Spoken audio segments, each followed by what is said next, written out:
Well, we are going to start our simple and practical IELTS program, which is very useful for you for your day-to-day uses. ඔබ එදිනෙදා ජීවිතයේ භාවිතයන් සඳහා එමෙන්ම ඔබේ IELTS විභාගය සඳහා ඉතාමත් ප්‍රයෝජනවත් වන ප්‍රායෝගිකම පාඩමකටයි මේ ඔබ සම්බන්ධ වන්නේ. ඉතින් පාඩම පටන් ගන්න කලින් අනිවාර්යෙන් අපේ channel එක subscribe කරලා තියාගන්න. හැමදාම උදේ 8ට සහ දවල් 2ට අපි live වෙනවා IELTS පාඩම් අරගෙන මේ channel එකෙන්.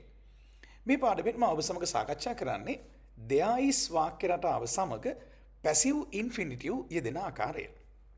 මොකද මේ passive infinitive එක කියලා කියන්නේ? සාමාන්‍යයෙන් infinitive කියලා අපි කියන්නේ to සමග ක්‍රියාපදයක් සම්බන්ධ වෙන අවස්ථාව.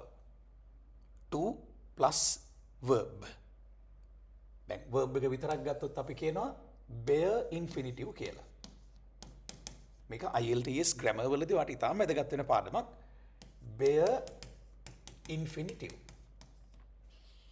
අපි IELTS පන්ති වලට සම්බන්ධ වෙන්න අවශ්‍ය නම් ඔබට පුළුවන් අපිට WhatsApp පණිවිඩයක් එවන්න. ඒ වගේම ඔබට මේ channel එකේ විශේෂ වරප්‍රසාදයක් තියෙනවා. membership එක ගන්න පුළුවන්. ඒ membership එක අරගෙන ඔබට පමණක් ආවේනික විශේෂ වැඩසටහන් මම ඉදිරිපත් කරනවා. members-ලාට විතරක් බලන්න පුළුවන්. members only. මේ channel එකේ පහසුකම තියෙනවා. ඒ ඔබට පුළුවන් member කෙනෙක් වෙලා විශේෂ පාඩම් අපේ channel එකෙන් බලන්න. ඉතින් bare infinitive කියලා කිව්වොත් මේ තියෙන ක්‍රියාපදය come ක්‍රියාපදය විතරයි.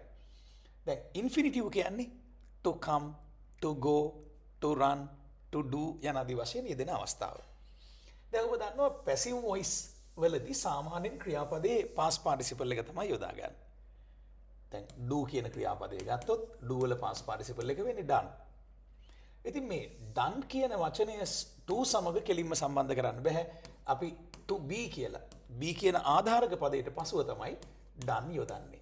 මෙන්න මේ කොටසට අපි කියන්නේ passive infinitive කියලා. ඉතින් මේ passive infinitive එක අපි සාමාන්‍යයෙන් යොදනවා වාක්‍යයක් අවසානයේ. කරවනවා. එහෙම නැත්නම් දැන් ක්‍රියාව කරන පුද්ගලයා වාක්‍ය ආරම්භයේ නැති අවස්ථාවක අගට එන්නේ passive infinitive එක. බොහෝ විට ක්‍රියාව කරන පුද්ගලයා වාක්‍ය ආරම්භයේ ඉන්නවනේ මම යන්න ඕනේ කිව්වොත් මම කියන ඒ යන්න ඕනේ පුද්ගලයා ඉන්නවා. එතකොට passive අවශ්‍යතාවයක් නැහැ. I want to go. සාමාන්‍ය ක්‍රියාපද වලින් ඔක්කොම කියලා ඉවරයි. නමුත් අපි කිව්වොත් චෙක් එකක් තියෙනවා අත්සන් කරන්න කියලා. දැන් චෙක් එක අත්සන් කරන පුද්ගලයෙක් නැහැ. එතකොට මේක කර්මකාරක ස්වභාවයක් දරනවා. දැන් මුලින්ම කියනවා අපි චෙක් එකක් තියෙනවා කියලා. ඒක අපි ඉංග්‍රීසි වල කියන්නේ there is a check කියලායි. චෙක් එකක් තියෙනවා. මේ ඔෆිස් එකේදී ඔයාලට කතා කරන්න වෙන සාමාන්‍ය දිනදා ජීවිතේ කතා කරන ඉංග්‍රීසි. හැබැයි සංකීර්ණ වාක්‍ය රටාවක් IELTS මට්ටමේදී විශ්වයෙන් ඔබට ප්‍රයෝජනවත් වෙන grammar patterns මේ. There is a check. Check එකක් තියෙනවා. දැන් චෙක් එක අත්සන් කරන පුද්ගලයා නැහැ. ඒ නිසා there is a check to sign කියලා කියනවා වෙනුවට අර අත්සන් කරන පුද්ගලයා මේ වාක්‍ය කොහෙවත් නැති නිසා අගට අපි යොදනවා passive infinitive එක. ඒ කියන්නේ to be කියලා යෙදුවොත් ක්‍රියාපදය එන්න ඕනේ past participle එක විදියට. දැන් වාක්‍ය සම්පූර්ණයි. There is a check to be signed. Check එකක් තියෙනවා අත්සන් කරව ගන්න. දැන් කරව ගන්නවා කියන මේ ප්‍රයෝජ්‍ය ක්‍රියාවේ අදහස තමයි මේ කොටසෙන් එන්නේ. ඉතින් අපි සාමාන්‍ය කතා කරනකොට කියන්නේ චෙක් එකක් තියෙනවා අත්සන් කරන්න. අමතක කරන්න එපා පුතේ මේ channel එකෙන් IELTS පාඩම් අරගෙන අපි හැමදාම උදේ 8ට සහ දවල් 2ට live වෙනවා. ඔබට මේ channel එකේ membership එක අරගෙන ඔබට පමණක් ආවේනික වූ විශේෂ වැඩසටහන් පැය භාගයේ වැඩසටහන් දීර්ඝ වැඩසටහන් ආරම්භන්නත් පුළුවන්. IELTS විභාගයට ඔබ සම්පූර්ණයෙන් සූදානම් කරන දීර්ඝ වැඩසටහන්. හොඳයි දැන් අපි ඉදිරියට යමු. දැන් මේ විදිහටම අපි කියනවා නම් ෆයිල්ස් වගේක් තියෙනවා කියලා බහුවචනෙන්. දැන් there is වාක්‍ය රටාවේ බහුවචනය වෙන්නේ there are. මේකේ ආ කියන පදයෙන් තියෙනවා හෝ ඉන්නවා කියන අදහස එනවා. දැන් මොනවද තියෙන්නේ? ෆයිල්ස් වගයක්. වගයක් කියන්නේ some. There are some files. දැන් අගට යොදනවා මේ ෆයිල්ස් වලට කරන්න තියෙන දේ. මේ ලිපිගණු වලට කරන්න තියෙන දේ. There are some files to be checked. අන්න ෆයිල්ස් වගේක් තියෙනවා චෙක් කරවා ගන්නට නැත්නම් චෙක් කරන්නට.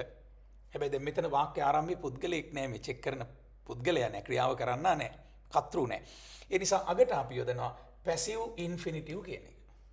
to be කියලා දැම්මොත් ක්‍රියාපදේ past participle එක විදිහට යෙදෙන්න ඕනේ. To be checked.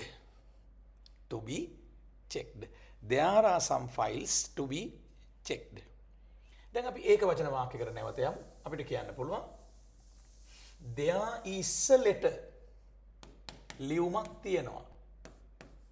There is a letter. type කරන්නට නැත්නම් type කරවන්නට එතනදිත් passive infinitive එක තමයි අපි යොදන්නේ. There is a letter to be typed. බොහෝ විට ක්‍රියාපදයේ past participle එක හැදෙන්නේ ded හෝ ied එකතු වීමෙන්. ඉතින් මෙතන typed කියලා යෙදුණා. There is a letter to be typed. ලියුමක් තියෙනවා අත්සන් කරන්නට. ලියුමක් තියෙනවා type කරන්නට. දැන් මේකම ලියුමක් තියෙනවා අත්සන් කරන්නට කිව්වොත් there is a letter to be signed. ඒ වගේම අපි කිව්වොත් vehicle එකක් තියෙනවා. vehicle කියන්න එපා හොඳේ. vehicle IELTS මට්ටමේදී ඔයගොල්ලෝ වරද්දන උච්චාරණ අපි අනිවාර්යෙන් හදා ගන්න ඕනේ. vehicle කියලා වචනයක් නැහැ පුතේ. හොඳේ එච් අකුර ශබ්ද වෙන්නේ නැහැ. දැන් අව කියන වචනේ එච් අකුර ශබ්ද වෙන්නේ නැහැ. පැය අව. අවංකයි කියන වචනේ එච් අකුර ශබ්ද වෙන්නේ නැහැ. අවංකයි. honest. honest එච් අකුර ශබ්ද වෙන්නේ නැහැ. ඒ වගේ මේ වචනේ එච් අකුර ශබ්ද වෙන්නේ නැහැ. vehicle කියලා කියන්නේ. there is a vehicle වාහනයක් තියෙනවා. මොනවා කරගන්නද? there is a vehicle to be repaired. repair කරන්නට. නැත්නම් අපිට කියන්න පුළුවන් there is a vehicle to be painted. vehicle එකක් තියෙනවා paint කරන්නට. there is a vehicle to be painted. painted කියන එක තමයි ඇත්තටම නිවැරදි උච්චාරණය. නැත්නම් painted කියලා කියන්න පුළුවන්. but in British English we pronounce it as painted. තියන්න શબ્දන painted. there is a vehicle to be painted. vehicle එකක් තියෙනවා paint කරගන්නට. බහුවචනයේදී there are කියලා යෙදෙනවා. ඒක වචනයේදී there is කියලා යෙදෙනවා. ඒතර ඒ තියෙන දේ කියලා ඊට පස්සේ අගට යොදන්නේ to be සමග past participle අවස්ථාව. මේකට අපි කියනවා passive infinitive කියලා. ඉතින් there is වාක්‍ය රටාවේදී passive infinitive එක අගට යොදන්න ප්‍රධාන හේතුව තමයි වාක්‍ය ආරම්භයේ ක්‍රියාව කරන පුද්ගලයෙක් නොමැති වීම. ඔබට කියන්න පුළුවන් there is a land. land එකක් තියෙනවා. දැන් මොකද්ද මේ land එකට කරන්න ඕනේ? there is a land to be developed. මේ land එක develop කරන්න ඕනේ. ඒතර developed ඒ ක්‍රියාපදේ past participle එක තමයි යොදන්නේ. ඒ කියන්නේ develop කරන්නට ඉඩමක් තියෙනවා. සංවර්ධනය කරන්නට ඉඩමක් තියෙනවා. there is a land to be developed කියලායි භාවිතයේ යෙදෙන්නේ. අපිට කියන්න පුළුවන් there are some lands. ඉඩම් වගයක් තියෙනවා. ඒක බහුවචන අදහසක්. ඒකට there සමග දෙවනෝ යොදන්නේ are. some වගයක්. there are some lands සංවර්ධනය කරන්නට. මෙතන එන්නේ to be developed කියලායි. there are some lands to be developed. ඉතින් අපේ channel එක අනිවාර්යෙන් subscribe කරලා තියන්න. notification bell එක click කරලා තියාගන්න. හැමදාම අපි IELTS පාඩම් මේ channel එකෙන් අරන් එනවා. උදෑසන 8ට සහ දවල් 2ට. wish you all the best.